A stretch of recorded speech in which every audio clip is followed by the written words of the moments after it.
Hi everyone, put a circle in between the base and color the first half with the orange and yellow color to make the sky and the bottom half with black.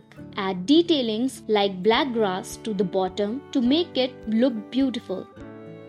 Make green stamp different color sponge in a circle. Finish it by making small grasses in the bottom and adding yellow color droplets to the drawing.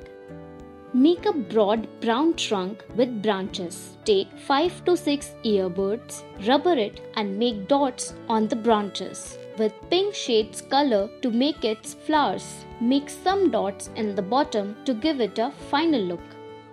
Make a drawing with a yellow marker like this. Add orange color marker to give it a good look. Now make trunk and branches of a tree connecting to it. Also add green grass at the bottom of the tree.